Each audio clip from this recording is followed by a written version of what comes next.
Hello everyone. Obviously I'm not with you this morning because I'm at Flourish, but I'm grateful to Jackie and to Dave and others who've held the service together. And for those from Haxby and Wigginton who are in church this morning, welcome. And for anyone who's visiting from elsewhere in the circuit where there isn't a service today, you're very welcome as well. It's a week since Easter, and I hope that it's been a good week, as gentle a week as it could be, and that you've also had some time and space just to enjoy, well, the beginnings of spring, really, as it arrives into our lives. I said on Easter Sunday that I'm under no illusions that we don't all, a bit like Christmas, experience Easter as a time of great joy and hope and optimism and promise, that things have changed and everything will be different, because we celebrate the resurrection at the end of a difficult week in the life of Jesus, and a hard week for us as we journey with his suffering and with his choices and with his alienation, his loneliness. I hope that Easter was good for you, and that Easter was gentle for you in whatever way it needed to be. But I also hope that it prodded a bit and may have challenged your thinking about the story, or just that something is beginning to grow or continue growing in your life. That is a good thing. I'm sorry not to be in church today, because the story that we've had, the story of Thomas, is one of my favorite passages in the Bible, if not the favorite story in the Gospels, because I think it's such an important story. Yes, it's written for us to sort of story that is about making the need to believe and the need to have faith an imperative. But Jesus meets Thomas in his uncertainty, in his own need for his own experience of Jesus. And when he says to him later on in the passage, stop doubting and believe, again, let's think about the tone of voice we give to Jesus as he says that, because it could be quite harsh and dismissive. He hasn't caught up with the others, he should just have believed them. Or it could be very inviting, very gentle. I wonder when the last time was that someone told you what to believe or told you what to do. It's quite a difference between being told things and discovering them for ourselves.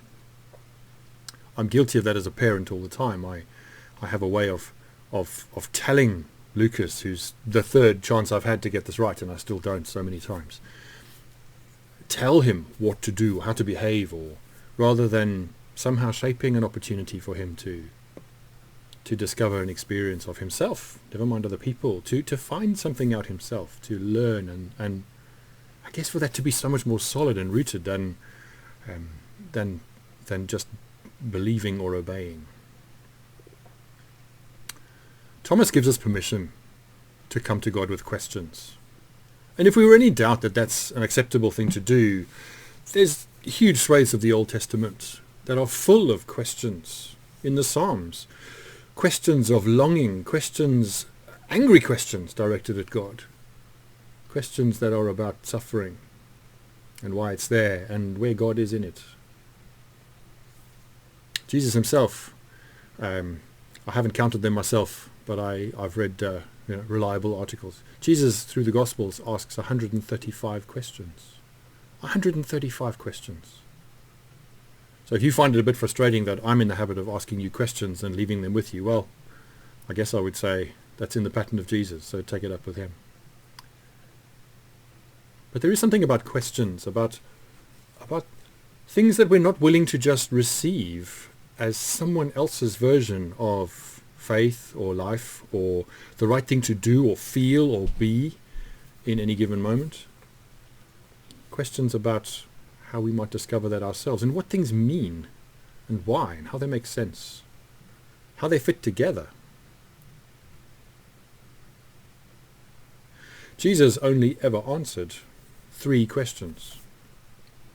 Again, I read through the Gospels and I couldn't find more, but there are 3 questions that Jesus answers, and they are about quite different bits of life.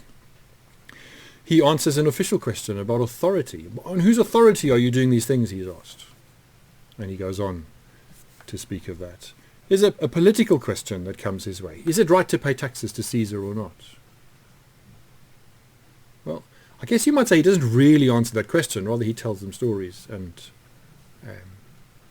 But in that instance, he says, whose head's on the coin?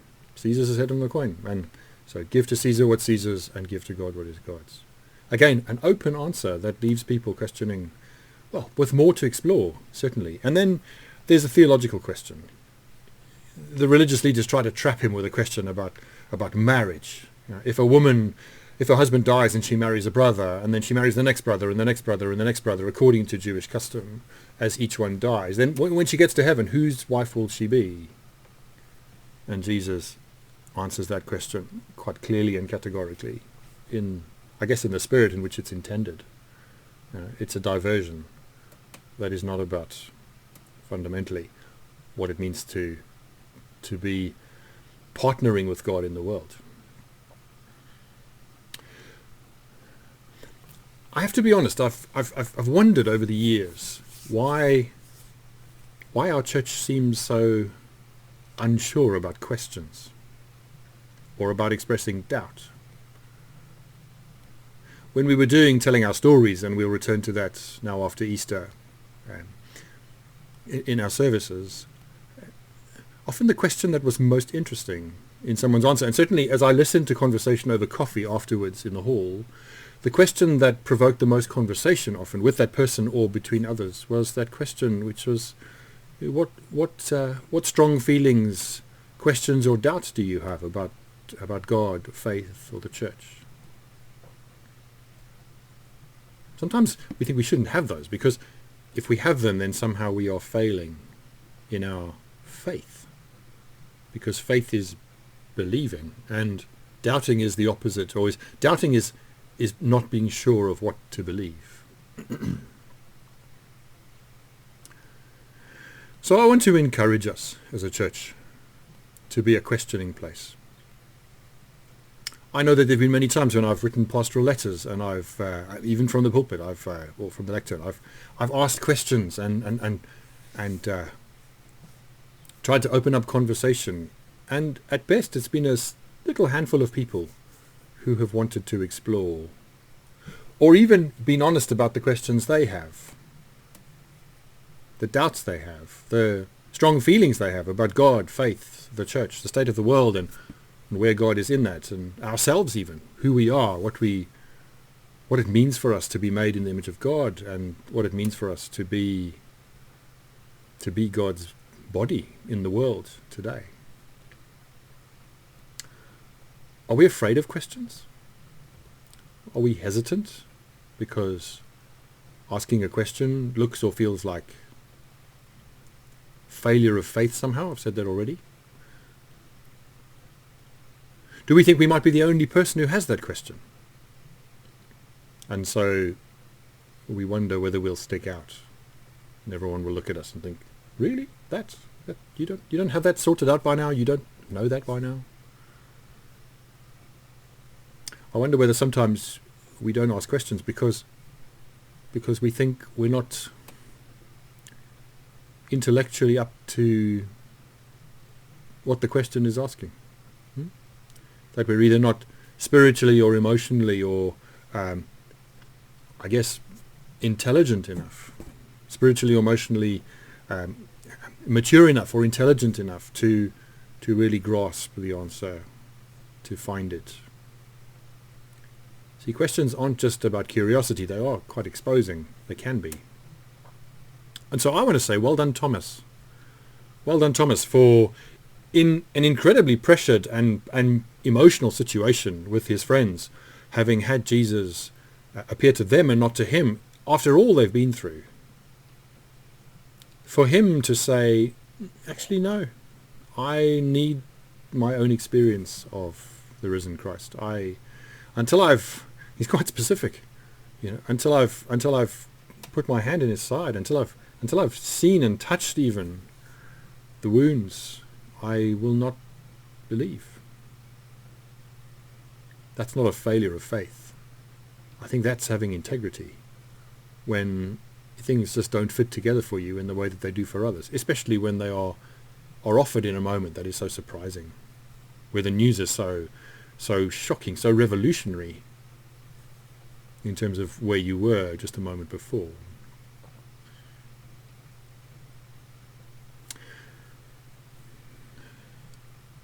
I know that outside of our church, in the community, at the bus stop, on the bench outside, I've occasionally just heard people having conversation on our bench. There are lots of questions out there.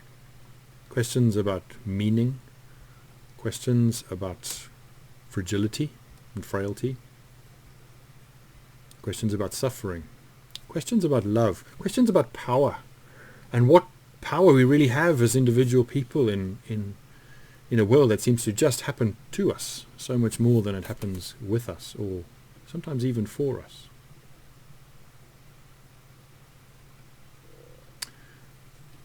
If we take the future of our church seriously, and I know we do, then I do believe that the future of the church is in the way that we hold questions, far more than the way in which we might recite creeds or make statements of faith. If you were in church last Sunday morning on Easter Sunday, you'll notice that we didn't begin with that triumphal, he is risen indeed, as though, unless you say it, you don't believe it. And if you do say it and you're not sure about it, what does that really look and feel like?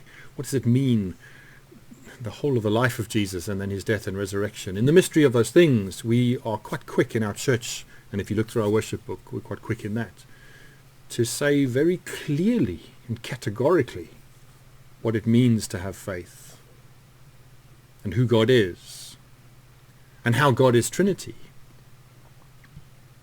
and what it means when we have communion, and what it means when we baptize a child. And these things are statements of faith. We've written them in that way, but I wonder if they don't serve us as well as they used to, because they are now statements, not questions. Or the way that the statements are written doesn't leave a lot of room, a lot of wriggling, when it comes to not being sure in the way that they seem to be sure. Jesus honors Thomas. I read the story that way. Not Jesus comes to admonish Thomas and catch him up, but Jesus honors Thomas's doubting because after all, God is in relationship with us, and the whole life, death and resurrection of Jesus is a story about the building and restoring and affirming and growing of relationship. The astonishing idea that Jesus is God come into the world in human flesh, that he feels and knows a human life, shows that solidarity with us in relationship with people that he says are not servants but friends of God.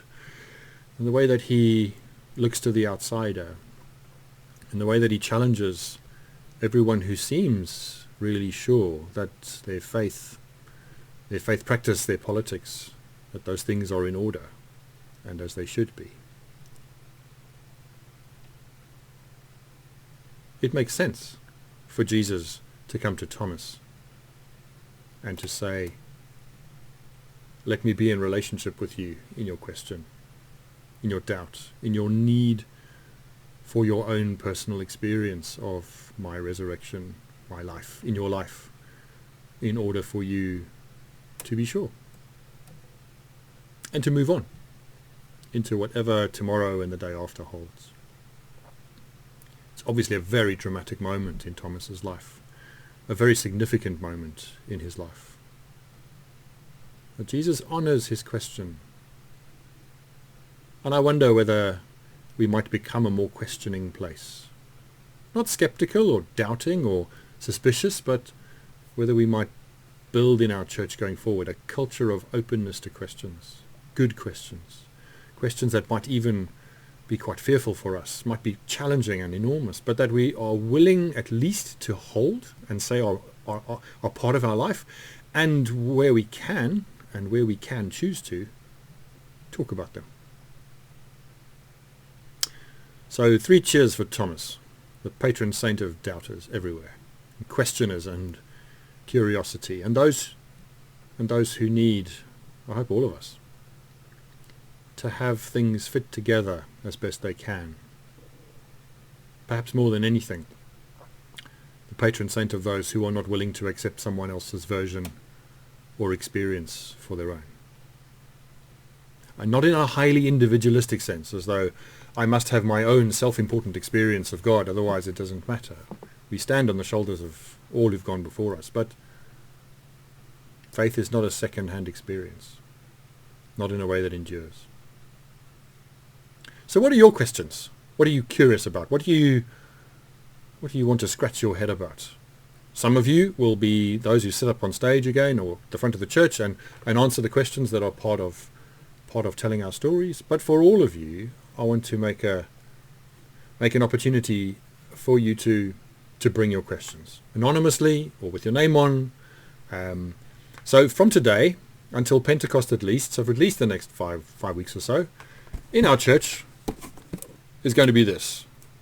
Haxby and Wigginton Methodist Church is a big box of questions. And as you can see on the box, doubts and questions are good things, not bad things. They show that we're thinking, trying to work things out, and we're curious. So what questions do you have about the Bible, God, Jesus, faith, the church, the way we do things here, anything really? Write them down, pop them in the box, and we'll try and make room for all of them. I don't exactly know how we'll do that. I'm curious to see what you want to put in the box. But as we think about the church's future, we certainly are looking at some theme preaching, some opportunities to read things together, to chew things over, and in whatever way makes sense, depending on what the questions are. I want to do justice, or we want to do justice together to all the things we're curious about, all the things we're not sure of, all the things that are part of culture, tradition, Methodism, scripture, that we scratch our heads about. And if we've scratched our heads privately, feeling as though we should have caught up by now with everyone else, then here's your box. You don't have to put your hand up. You don't have to say anything. I don't recognize handwritings anyway. Put your question in the box. Let's see what we do with those. Let's be Thomas together, and then let's let Jesus be Jesus in the way that God honors the fact of our questions. Even if they don't resolve in the way that Thomas's question resolves, into a clear understanding or a clear experience, at least we can spend some time with him. So Jackie's got the box. It'll be in the foyer, or in the hub, or it'll be in the porch. It'll be somewhere, and it'll be in our church in one of those places at least for the next 5-6 weeks or so until Pentecost. Maybe a bit beyond, depending on how slowly you decide you want to put things in. But if those who came to our church regularly, on a Wednesday and a Sunday, if each person put one question in the box, we'd have 120 to 150 questions to sort through. There'd be lots of overlap, which is great. But we'd have a really interesting place to start and to carry on when it comes to our life. So be more Thomas, people. Don't be afraid of that, and don't worry about that.